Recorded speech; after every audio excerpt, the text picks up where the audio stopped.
नमस्कार मैत्रिणींनो, माझ्या मराठी यूट्यूब चॅनलमध्ये परत एकदा आपलं सगळ्यांचं स्वागत आहे. मैत्रिणींनो, बी कवींची एक प्रसिद्ध कविता होती, त्याचं गाणं पण झालेलं आहे. चाफा बोले ना, चाफा चाले ना, चाफा खंत करी काही केल्या फुले ना, चाफा चाले ना, चाफा बोले ना. मैत्रिणींनो, हे वरवरती चाफ्याचं झाड वाटतं आपल्याला, पण एका अल्लड तरुणीने आपल्या प्रियकराला म्हटलेलं हे वर्णन आहे. म्हणजे चाफा कसा एक स्थितप्रज्ञासारखा असतो, त्याची सगळी पानं झडून जातात, त्याला काही दुःख होत नाही.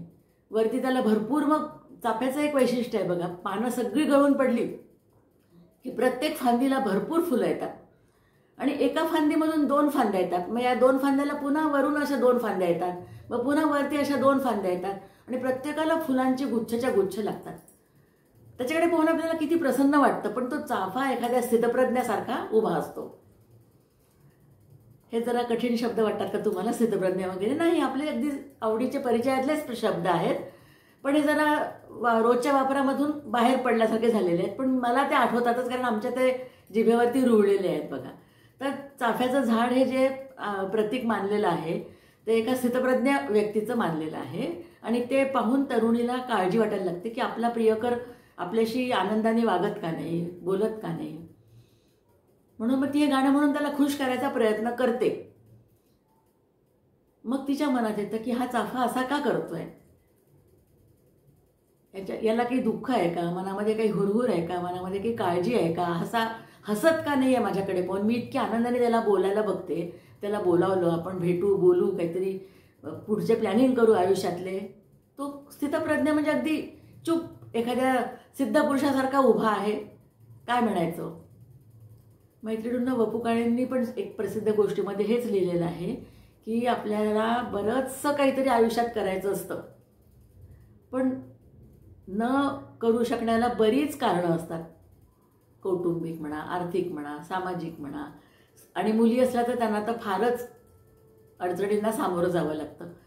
आणि मग असं करत करत वाळूच्या घड्याळासारखं वेळ संपून जाते. आयुष्य आपल्या संध्याकाळच्या याला लागलं की मग आपण विचार करतो की अरे मला हे करायचं होतं, अरे मला हे करायचं होतं, पण तोपर्यंत पायाखालची वाळू सरकून गेलेली असते, आपण काहीही करू शकत नाही. मग ती हुरहुर, तो मनाला वाटणारा दुःखदायक प्रसंग एखादा, त्याच्याने आपण आपलं मन खच्चीकरण करायचं का? खच्चीकरण करून चालत नाही.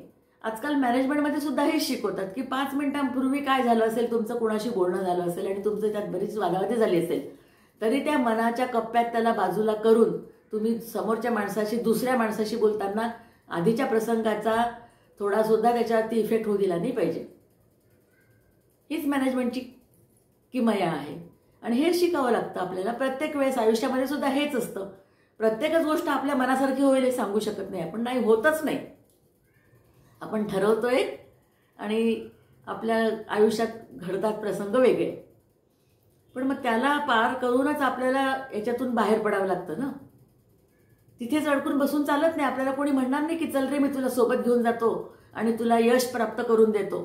यश ही गुरुकिल्ली आहे, यशाची, प्रयत्नांची, सगळं म्हणू शक्य आहे म्हणणं, पण त्यासाठी आपल्याला स्वतःलाच स्वतःचे प्रयत्न करावे लागतात. कुणी आपल्याला मदत करू शकत नाही.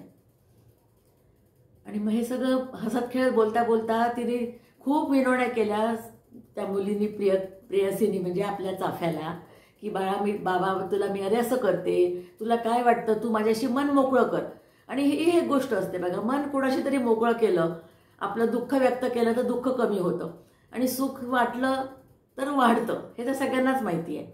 मग ती चाफ्याला विनंती करते सारखी सारखी की मला सांग, प्लीज मला सांग, तुला काय होतंय, तुझ्या मनामध्ये काय डाचतंय किंवा टोचतंय, मला जर शक्य असेल तर मी तुला मदत करू शकते. अशी सारखी विनवणी केल्यावरती मग तो शेवटी 2-2.5 तास मेहनत केल्यानंतर या मुलीनी तो थोडासा हसतो. मग ती परत गाणं म्हणायला लागते की चाफा हसे ना, चाफा बोले ना. पण मी त्याला हसवलं आणि बोलतं केलं. त्याच्यामुळे तिच्या चेहऱ्यावरती खूप आनंद येतो आणि मग ते दोघे हातात हात घालून आपल्या घरी जातात. असा सुखद प्रसंग म्हणजे सुखांत म्हणतो तसा झाला तर आयुष्यामध्ये आनंद होतो. आणि आनंद हा आपल्याला प्रत्येक गोष्टीत शोधावा लागतो स्वतःला. की कशामध्ये आपण आनंद आपल्याला मिळू शकतो. प्रत्येकाची आवड निवड, आर्थिक परिस्थिती, सामाजिक परिस्थिती, घरातली परिस्थिती वेगळीच असते. त्याप्रमाणे त्यांना आनंदी कसं राहायचं हे स्वतःचं काढावं लागतं शोधून. स्वतःच्या हॉबी आहेत, लहान मुलांना शिकवणं आहे, कलाकृती करणं आहे, पेंटिंग करणं आहे, रांगोळी काढणं आहे. एखादी छोटीशी रांगोळी काढली, एखादं वहीमध्ये ड्रॉइंग जरी काढलं तरी मनात जे थोडंसं औदासिन्य आलेलं असतं ते आपलं दूर होऊ शकतं. किंवा एखाद्या स्त्रीला वेगवेगळे पदार्थ करून पाहायची आवड असते, मग ती चलो आज ये बनाएंगे करून आपलं काय म्हणतात त्याला तुम्ही, नैराश्य जे असतं ते दूर करते आणि मुलांसाठी वेगळं खायला काहीतरी करून ठेवते. मग मुलं खुश दिसले की ती आई पण खुश होते, आई खुश झाली की मुलं खुश होतात. अशी ही सायकल चालू राहते बघा कुटुंबातली, आणि हे सगळं स्त्रीलाच करावं लागतं. म्हणूनच नवरात्रीचा उत्सवाच्या मार्फत प्रत्येकाला हाच संदेश दिलेला आहे की स्त्रियांचा तुम्ही आदर करा. स्त्रीशिवाय घर नाही, स्त्रीशिवाय शोभा नाही. प्रत्येक ठिकाणी स्त्री आहेच. आदिशक्ती आदिमाया तिला म्हणूनच तर म्हटलेलं आहे ना. आणि असेच चाफ्याचं उदाहरण वगैरे जुने लोक कवी असेच छोटे छोटे उदाहरणं देऊन आपल्याला प्रतिकात्मक शिकवण द्यायचे. त्यातनं आपण शिकलो तर आपलाच फायदा आहे. मैत्रिणींना आवडलं असेल तर लाईक करा, सबस्क्राईब करा. नमस्कार.